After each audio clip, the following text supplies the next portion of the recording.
Good morning, everybody. Before I begin speaking this morning, I just wanted to extend my sincere gratitude and my honor for being here to share a little bit about what I know, to engage in meaningful conversation, and most importantly, to listen and learn from all that you all have shared with me and will share with me today. So thank you for this opportunity, for the hospitality and the professionalism, particularly that the conference organizers have shown to me. And with that, I will begin speaking. So today I will divide my presentation into two sort of main buckets. First, I'll focus on sort of why visitor use management is something that we do within the National Park Service in the United States. And I'll talk a little bit about a national framework that we use in order to sort of organize our actions and thinking around visitor use management. And then I'll speak specifically about Glacier National Park, which is in northwestern Montana. And that's the park where I am the visitor use management program manager and where I use a managed access system to achieve our objectives around visitation. So the photo that I've got here is one of the iconic photos from Glacier National Park. And I just wanted to begin by building sort of this common context of what it means to manage visitation in a high-use tourism destination such as Glacier. This photo sort of connotes that feeling of serenity, aloneness, stillness, and it is of Hidden Lake, which is one of our most popular visitor destinations. This is the photo that's often posted on social media or used to sort of show what type of experience you can have in Glacier National Park. But what this photo doesn't show, and what I know is the reality, and what you all also know is the reality at many of your visitor destinations, is sort of what a visitor has to go through in order to even have the opportunity to take that photo. So the calendar that I have that has sort of the gray and red blocks on it is a heat map that we've generated from trail counts on the Hidden Lake Trail. This is far and above the highest used trail in Glacier National Park. And on its busiest days, we get over 2,000 individuals using this trail. Visitors also have to navigate a parking lot that's pictured up on the slide as well. That parking lot is at Logan Pass, and routinely it fills at 6:30 a.m. in the morning, and it is full throughout the day with visitors circling. And we also have to close the parking lot if there's too much traffic and congestion in that lot. And then finally, if you are able to get a parking spot, you will join a conga line of individuals that are making their way to the viewpoint of Hidden Lake. So I speak about these things just to sort of build that context and to demonstrate that these issues that we're facing, I think they're happening all over the world. And this is just a little piece of what I think about on a daily basis at my park. So visitor use management in and of itself is core to the National Park Service mission. And what do I mean by this? For a long time in the United States, particularly within our National Park Service, there's really been an emphasis on the protection of natural resources, the heritage that we're protecting by having it be a park that is protected from economic development or industry. But we haven't necessarily emphasized that other component of the dual mission. The mission of the National Park Service comes from an enabling legislation that was first established in 1916. And I've got the text pictured up here. I won't read it, but I put it up here because this is the explicit language from the law that created the National Park Service and gives us what we call in the agency a dual mandate to not only focus on natural resource protection and conservation, but also to focus on quality visitor experiences. And it's this aspect of the mission that I really lean into, and that as we've seen an increase in visitation, we must address. We can no longer believe that we can have unmanaged visitation and still achieve the same objectives for resource protection and conservation that we were once able to do when populations were lower, less people were visiting, and we just didn't have those issues around congestion. Visitor use management in the National Park Service and across all federal lands in the United States can take many different forms. I've got sort of 4 different photos of different experiences that you can find within our national parks. And I highlight this because it is a good way to think about how can we take learning from other areas of tourism, other areas of how we manage people, and apply them to the systems that we're managing, whether it's how people move through a museum, or how people queue in an airport, or how we think about managing bicycle traffic on a roadway. There is lots of learning and ways of doing things from other industries that we can build into thinking about how we can manage visitation. So what is visitor use? I have been using this term, and this conference is focused around visitor use.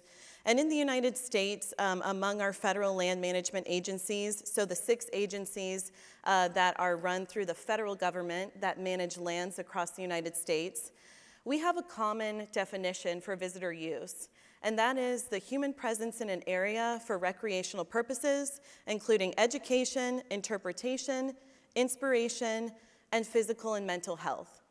So it's this formal definition that I use and my colleagues use, and it's a good reference point for us with working across land management agencies to know when I say visitor use management, this is what I mean, and you have a shared understanding of that when I'm speaking with my colleagues. This definition comes from an effort that first came about in 2011 to establish an interagency visitor use management council. Land management agencies for some time have been dealing with issues around visitation across the United States.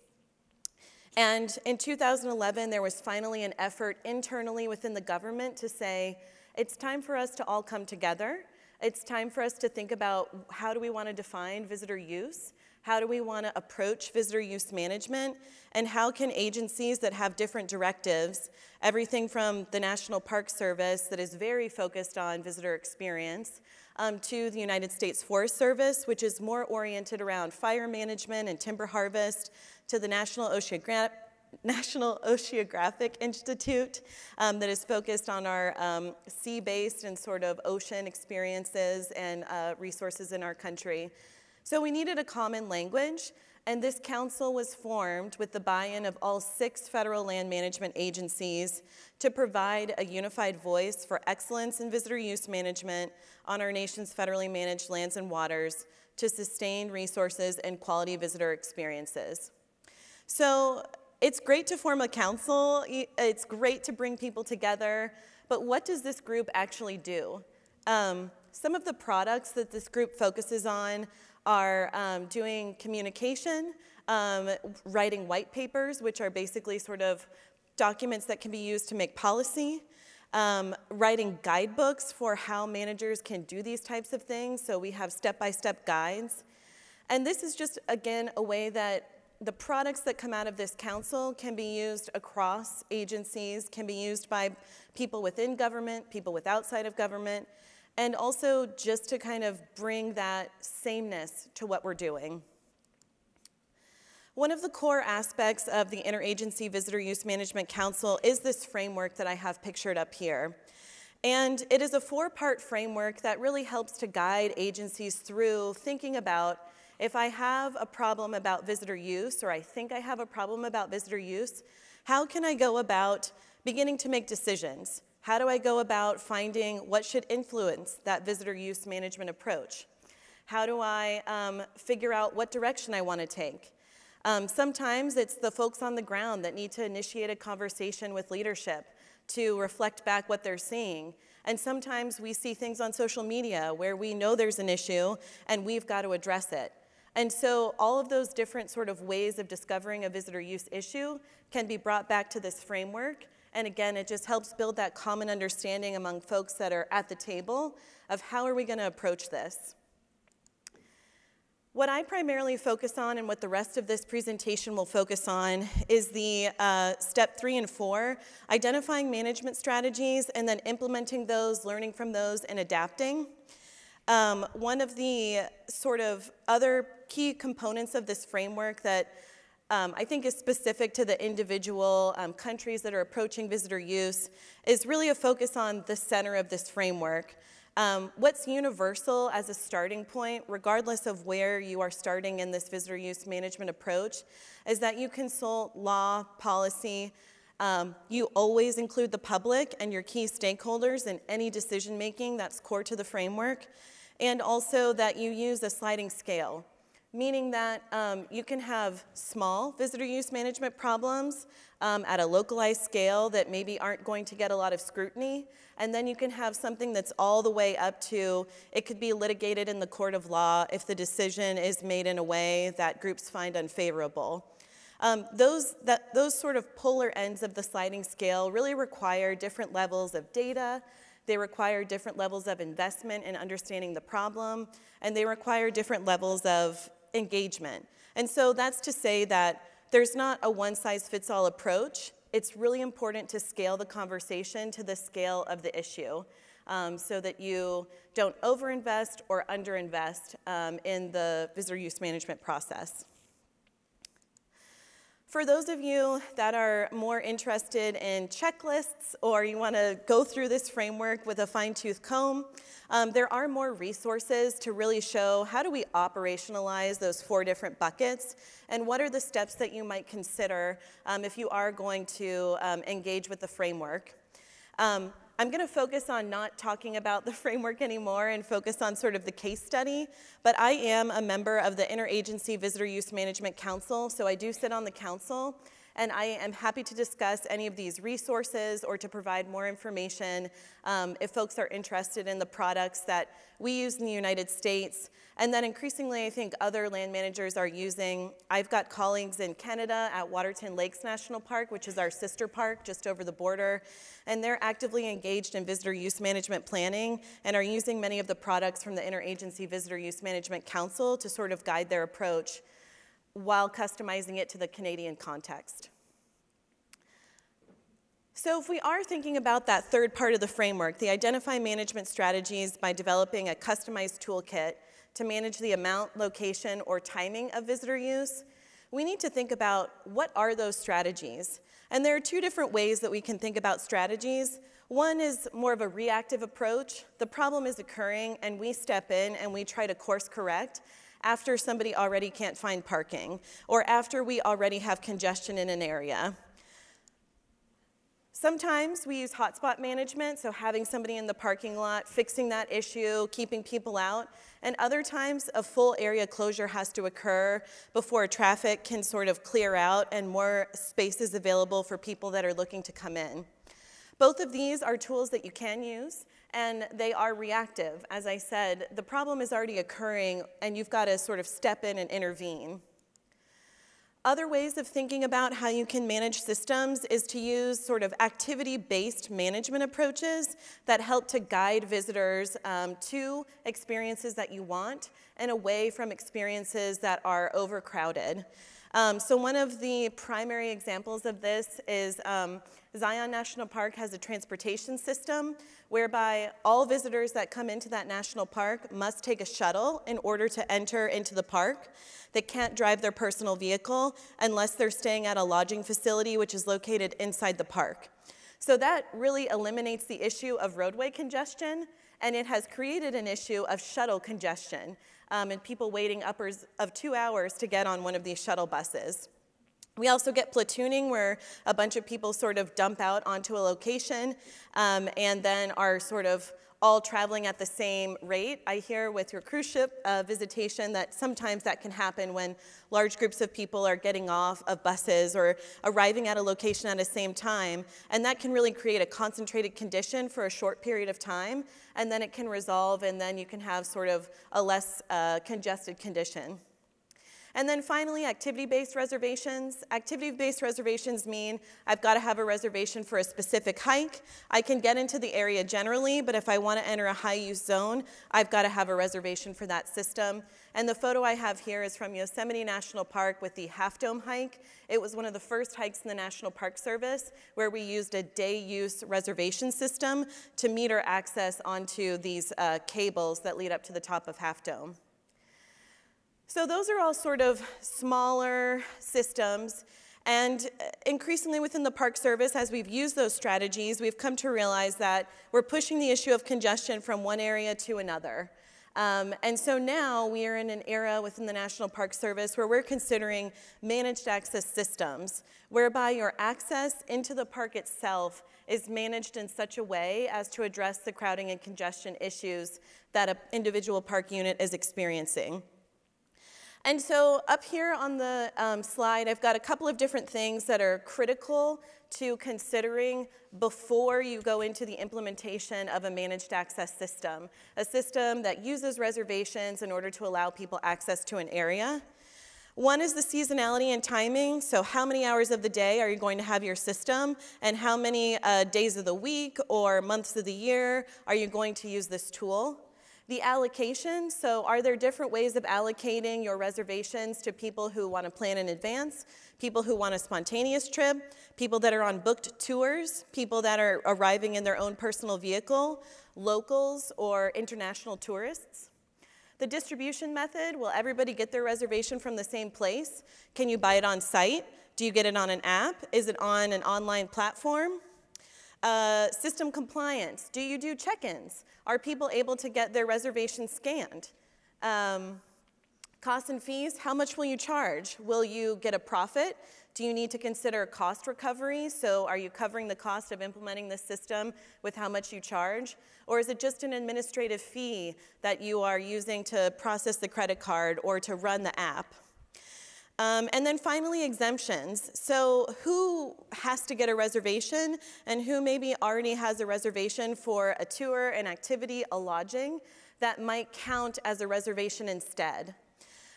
So all of these different things, I would say in my experience, we are 4 years into a managed access system at Glacier that I'll talk about here shortly.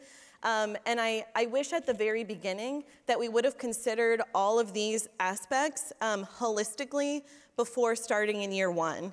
I think that that was a learning opportunity for us, that all of the decisions that go into these different aspects are very important to having a system that visitors and tourists understand, that your staff will have buy-in to implement, and that your stakeholders and partners will also have buy-in and understanding around. When these are not determined in advance of implementing a system, it can create questions and confusion that just make it a little bit harder to achieve those goals of what you're implementing, which is improving the visitor experience while protecting resources. So I'm going to focus now to speaking about Glacier National Park specifically and the managed access system that we are learning from at Glacier. So Glacier National Park is located in northwestern Montana in the northern Rocky Mountains. And we border Canada to the north, and to the east we border the Blackfeet Nation Indian Reservation. And then we are bordered on the other sides by other federal lands, so lands managed by other agencies that are used for outdoor recreation, some private lands, and then we have a federally protected river that borders us on the western side of the park. Glacier is a large park with a road system that is disconnected. So the roads that are highlighted on the map here are the only roads that we have. Going to the Sun Road is the only road that goes across the park, and everywhere else you drive in and drive out into individual valleys. Glacier is part of the world's first international peace park with Waterton Lakes National Park. It is a UNESCO World Heritage Site, and it's also an international dark sky park. And I did a little research before I got here. 25 Glacier National Parks would fit in Iceland. So it's about 4,100 kilometers square, just for a reference. And it's roughly the size of the state of Rhode Island, which is one of our smallest states in the United States. So 25 glaciers in Iceland, I think, is a better geographic reference. So while there are many ways that we can manage a park, all of the management actions within the National Park Service must be directed at protecting and sustaining the values outlined in a parks enabling legislation and also outlined in the park's purpose statement, which is drawn from legislation, and it is a document that all parks use to guide actions. And so here we see the park purpose from Glacier's foundation document that was established in 2016. And this park purpose really was from, again, a process where stakeholders, community members, managers came together to identify what is the core of Glacier and what are we aiming for with this place. Again, establishing those common understandings and ensuring that all stakeholders are engaged and have a seat at the table really helps just build that consensus, build the community, build a common shared goal to ensure that what happens in the future of this place aligns with everyone's expectations. So rising visitation at Glacier. This graph is one that my superintendent uses when he speaks about Glacier National Park and our visitation. And it really highlights sort of where Glacier was for a long time in terms of being a national park that was popular, but not maybe at the level of Yosemite or Yellowstone or some of the other national parks that you might have heard of. But beginning in 2017, Glacier's visitation spiked, and it has been over nearly 3 million annual recreation visits since 2017. Over a 20-year period, our visitation doubled from 1.5 million to over 3 million. And our statistics for 2024 have us on track to be really in the realm of our 2017, 18, and 19 visitation, which were our record years. And so the reasons for visitor use management are probably apparent when you look at these numbers. And a core element of this that I have on the map is GTSR, which is just the acronym that we use for Going to the Sun Road, which is our main attraction, first opened in 1933. And since the opening of the Going to the Sun Road, we have historic record that shows that superintendents and people in the community have been feeling that Going to the Sun Road is crowded and congested, probably since the 1950s. It's something that as vehicle sizes have changed and numbers of people have changed, it's just kind of been this perennial issue of it's never going to have enough space. But this is a national historic resource. The road of Going to the Sun Road is one where we cannot add bike lanes, we cannot change the prism of the road. It is an engineering feat within our country, and so the footprint of Going to the Sun Road is the same. So if we're not going to change Going to the Sun Road, we've got to change the visitation pattern on the resource. Multiple conditions led Glacier to piloting a managed access system to manage visitation. And I want to sort of take a moment here to point to the fact that, as you saw in the previous figure, visitation was rising at Glacier for some time. And often there are times that arise where a policy window opens up, where multiple different factors converge to bring interested parties together to acknowledge that it's now time to take action on an issue that we've been thinking about for a little bit and people have been having side conversations about it, but now is the time. And for Glacier, it was that rise in visitation in 17, 18, and 19, and it was the global pandemic that we experienced in 2020 and onward of COVID-19. It was also some very significant roadway construction that the state had planned for roads bordering the park.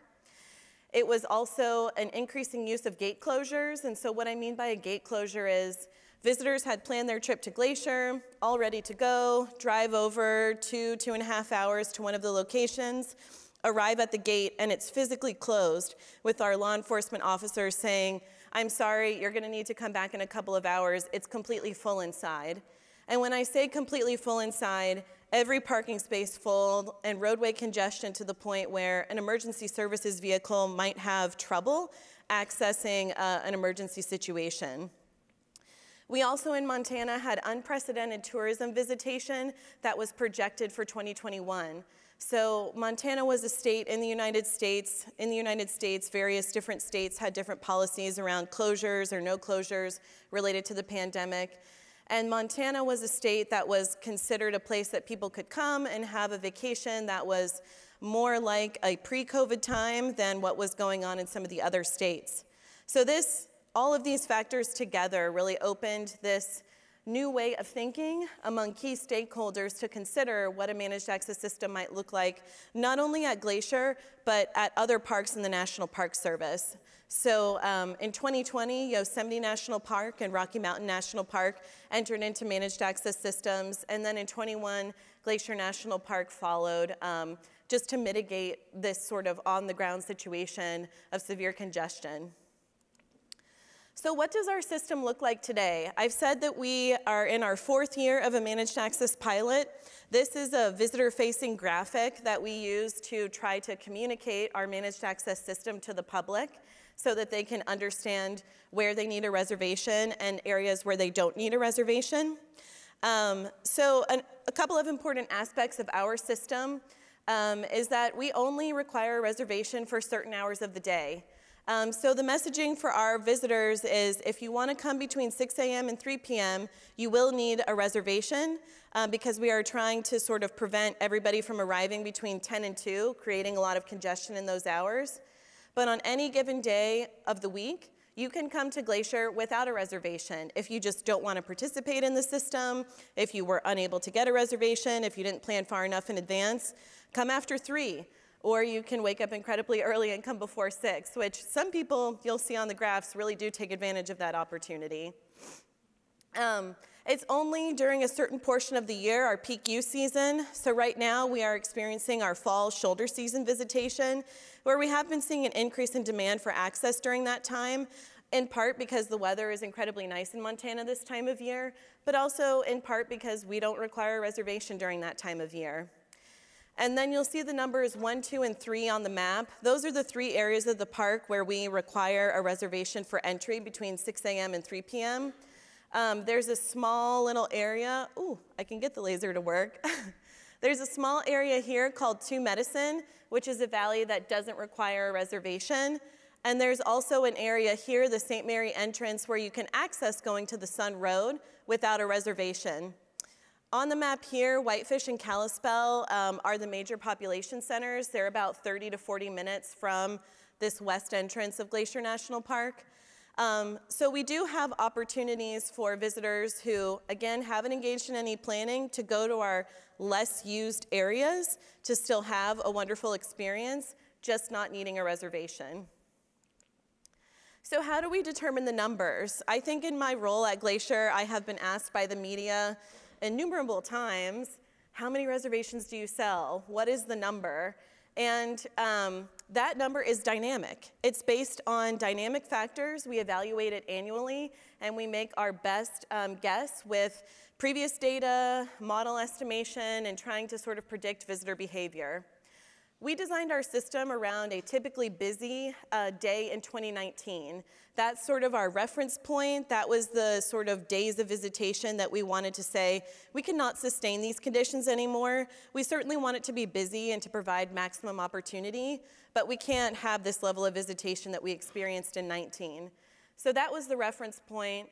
And then on a very basic scale, we have converted that reference point into a target number of vehicles in our system at one time. And we subtract out the estimate of all of the people that are going to be in our system that don't necessarily require a reservation for entry. And then we get the number of reservations that we sell on recreation.gov, which is the platform that we use to sell reservations. No reservations are available for purchase on site. And so I'm going to dig into the 4 factors, areas that don't require a reservation. And those include vehicles associated with lodging. So depending on where the lodging facility is, if it's inside the park, then you can use your lodging reservation as a lieu reservation, so instead of. Vehicles that are associated with commercial services that are also located inside the park, like kayak rentals or bicycle rentals or any business that's physically operating within our park boundary. Vehicles that are already in the managed access area, so people that are staying in campgrounds, people that are staying at lodges, and then finally vehicles that are associated with campgrounds. So basically we made the distinction in our system, if you're already in the park with your vehicle, we're not asking you to get another reservation, but if you're outside the park and you're bringing your vehicle in, we are asking you to get a reservation if you want to enter between 6 and 3. These are just some photos of what this infrastructure looked like. It's temporary infrastructure at this point. We're in the 4th year of a managed access pilot. In the long term, we'll be looking to have built infrastructure for staff. But I bring this up because, again, I think it's easy to think about we need a managed access system. And then there's that theoretical piece of it, so the idea of managed access, the numbers. And then there's the operational component, which is how are we going to make this work on the ground? Who's going to stand there and direct visitors one way or the other? How do we want the traffic pattern to go? What are the safety concerns for people that are going to be out there? So this is just the reality of managed access. And I think, again, having a realistic picture of what this tool looks like is important. So now I'm going to talk about what conditions did we create specifically on Going to the Sun Road in 2024. And Going to the Sun Road is in the orange box. And again, we only required a reservation on the west side. Typically, the communities that are located on the east side of the park haven't experienced the same level of economic opportunity that our west side communities have. And so one of the key features of our system this year was really trying to encourage visitation without a reservation to drive east, to say, hey, we are only going to have a reservation at our most popular access points this year, and if you'd like to drive east, you can drive east and still experience Going to the Sun Road. And we did see that visitors took advantage of that. On the order of, we saw a 20 to 30% increase in east side visitation this year, which distributes that economic opportunity of visitation to areas that haven't traditionally experienced the glacier economic boom, if you will. So I mentioned that we sell all of our reservations on recreation.gov, and this, I'm going to show a couple of different slides about some purchasing data that we use that we pull from recreation.gov to help us understand who's buying these reservations. Are they using these reservations that they've bought? And this data that I'm about to present, it's really just a snapshot, but again, it's to say we can think about managed access systems and counting numbers of cars and numbers of people, but understanding the back-end business side of it is also critically important to fine-tuning the system in a way that works best for achieving the objectives for visitor experience and resource protection. So what we learned this year is that a majority of our reservations were purchased by out-of-state visitors. So about 95% of our reservations are matched to a US billing zip code. We estimate 5% of our reservations are sold internationally. And so this data really just reflects those 95% with a US zip code. So 85% purchased from people that have zip codes outside of the state of Montana, where Glacier is located, and 15% purchased by people within Montana. If you look at the green slice and the pink slice, the green slice of that 15% of people within Montana represents those folks that are in our local area. So people with zip codes that are in Glacier County or Flathead County, which are just those communities that directly are adjacent to the park. So from this figure, we can get a lot of information. And some key critical points of this is to show that locals are not blocked out of our system. That is something that we get a lot of feedback and questions about, particularly from our political leadership.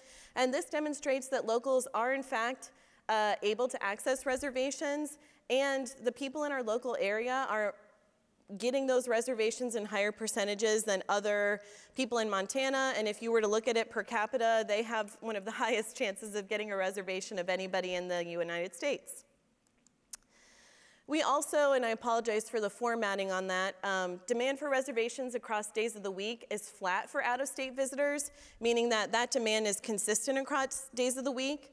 But if we look at folks internal to Montana and also within our local area, we see that there's different levels of demand, with more demand on the weekends and lower demand during the week. And here are a couple of other key points that we found from our learning. Less than half of the purchased reservations were used. That was a little bit mind-boggling to me, but this year, for the first time, we put an effort into physically scanning in QR codes on our reservations so we could get the timestamp of when it was used, if a reservation was purchased, was it used, and that data will be critically important for us as we move forward in understanding how do we tweak our back-end models and how do we improve our utilization rates. Why are people purchasing a service that they're then not using? We offer our reservations the night before and 120 days in advance, so about 4 months in advance of your trip. And even people that purchase their reservation at 7 p.m. the night before aren't using it. And that is still very mind-boggling for me. And it's just the point of this to show I don't have all the answers, and I'm here learning with my colleagues. So there'll be some aspects of these systems that we continue to have to dig into. Users that only purchase one type of reservation are most likely to use that reservation. So we look at how many reservations an individual user purchases across the whole season, how many of different reservation types. And our best folks for using their reservations only ever purchase one, and it's for the Going to the Sun Road, our main attraction. And then utilization rates for those advanced reservations versus the night before reservations differ, and people are most likely to use a reservation if they purchase it the night before. So that's asking, we're sort of considering, are we going to do a shift in our allocation, have less in advance, have more the night before, again, to really tailor what we're doing to visitor behavior. And then just sort of one more look into this purchasing data and utilization information. So this is our check-in times. So I've got this up here for a couple of different reasons. One is that our system at Glacier is a daily reservation, meaning that you don't have a specific time slot during which you have to come into the park. Other systems in the National Park Service are utilizing something called timed entry, which is different from the daily entry. Timed entry is like you have to arrive between 8 and 9 a.m. in the morning or else you've missed your window to come in. So this is our distribution of people being scanned in our system, in a daily system, without that sort of extra layer of management of the timed entry. And we are going to be moving toward considering, are we going to keep a daily or are we moving to timed entry in the future? But I think it's really interesting just to see how people distribute themselves generally. So this is just another example of you can start small with less controls, collect data, and then adjust your system as needed, rather than just sort of starting with the Cadillac version of we're going to have every single tool in the toolkit in this, and we're going to make sure it works. I think another way to think about that is add on and start with something that's small and manageable and easy for visitors to understand, and then if you need to ramp it up, consider that. So what do we actually create with this managed access system? I'm going to show a series of graphs. I'm not going to belabor the points on the graphs, but there are a couple of key things that I'm going to show. Our arrival curves, so what does it look like with people arriving? Departure curves, what does it look like with people leaving? And then vehicles at one time. Vehicles at one time, or VAOT, is a figure that we use to think about what is the snapshot of our system at any one time.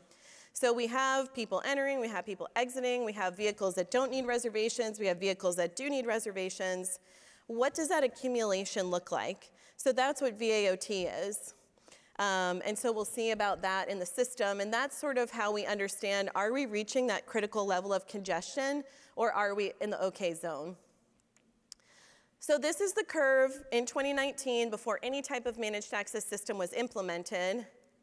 And then these are the arrival patterns after our managed access systems were implemented from 2021 through 2024. And so I mentioned that our system in 2024 and 2023 actually started at 6 a.m. and ended at 3 p.m. And so you can see we are getting a pre-6 a.m. visitation spike, and we're also getting a post-vehicle reservation system ending visitation spike. So we have successfully redistributed that visitation from this peak sort of critical time of the day. We've brought that down, but we have unintended or intended consequences, depending on how you look at it, of these spikes in visitation at other times. So this shows we're successful in bringing it down when we're managing it, and then we have to ask ourselves, but are the conditions that we create on the other sides manageable or unmanageable? And that's a value judgment that operational teams and leadership needs to make.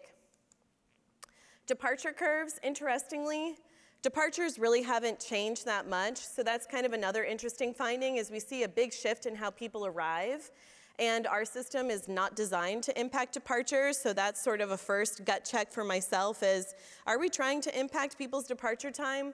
No, our system doesn't do that, and so this graph shows that a little bit. The other thing that is shown here by inference is that people aren't necessarily changing their behavior based on when they arrive with the reservation system. So that's sort of the real impact. The tool isn't designed to change it, and people aren't changing it, so the hidden sort of impact. So how are we doing with this vehicles at one time metric? Let's take a look. So we've got our curve here from 2019. So a very sort of standard bell-shaped curve of arrivals, people waking up at their lodging, having a leisurely breakfast, driving up to the park, and everybody arriving between 10 and 2 and creating quite a bit of congestion. With our vehicle reservation system, we have brought vehicles at one time down to a lower level, and that is a critical piece. The difference between this line and this line is about 500 VAOT, and so the park is still busy, and that's a critical piece of this, particularly our Chief of Commercial Services. That's a point of feedback that he gets from the business community quite a bit, is that we want the park to be busy. We're not trying to change that condition, but we want it to be enjoyable and protect the resources as well. So that's the balance that we're seeking, is not to create a solitude experience at Hidden Lake, which was the photo that I showed you, because that's unrealistic. If you want a solitude experience, you can go into the backcountry and you can hike in all of the different areas that we offer, or you can visit a less visited area where you can drive. So we're not dramatically changing the condition, but we're changing it in a way that visitors have a quality experience. And again, we've also increased the vehicles at one time in other areas or at other times of the day in ways that were not typical before the managed access system. So in my last couple of slides, I'm just going to highlight some of the things that we're thinking about in the visitor use management decision space at Glacier. This is a photo from one of our local newspapers and the headline. And the visitor use management decision space at the park, I present a lot of data to our leadership team, constantly quantifying the system, looking for optimization. And at the same time, data is only one piece of this. There are social and political dimensions, there's stakeholder engagement, and there's also alignment with those agency directives. Particularly within our business community stakeholders, there are a couple of different guiding pillars that really root how we approach those conversations. One of them is just early and often communication and engagement. Having those good relationships, being honest, having candid conversations, and engaging with those folks early in the process, again, helps them plan for their business opportunity, helps them provide feedback about what their customers are saying, and together helps everybody build a system that is going to work within the operations that exist. On the same token, federal law, policy, and existing park plans do largely dictate the guidelines around which the business opportunities exist in the park. If anybody is interested in this, I'm happy to talk about it in the Q&A, but we have nuances about business opportunities that are offered within the park and what kind of contracts those fall under versus photography opportunities versus if people want to bring their tour into the park. So again, I can talk about that during the Q&A, or you can find me later today. The data aspect of this, I was very interested to see that you all are monitoring. When I was at some of the parks yesterday, I was noticing the counters that were already out. Monitoring is just one piece, but an important aspect of this is you've got to monitor your busy areas today, and you need to be monitoring the areas that have no visitation. Because as soon as you implement a managed access system anywhere, people are going to displace to another area that isn't experiencing use. So you've really got to focus on both of these. You want to think about all of your areas as a system, and you're just moving people around in between, but you don't want to create conditions that push sort of an area that wasn't experiencing resource impact into a different context. And you can see there's a trail counter right here, and it's placed here, which is a low-use area inside the park. And the last two slides I have are just, I'm not going to read them verbatim, but they're two slides that my superintendent, so the senior park official at Glacier National Park, used when he was sharing out with our stakeholders and our political leaders. We got a lot of questions about how are local residents impacted? How are communities impacted? And these are some things that must be addressed head on when these systems are put into place. And here are some of the other reasons that he notes. So again, I can speak about these sort of in the Q&A, but it's just to show that you've got to not avoid these issues. They're going to come up, and having sort of clear and honest answers around that is the best way to go. So with that, thank you so much for your time and for your attention. And again, I look forward to engaging with you all later today. Thank you.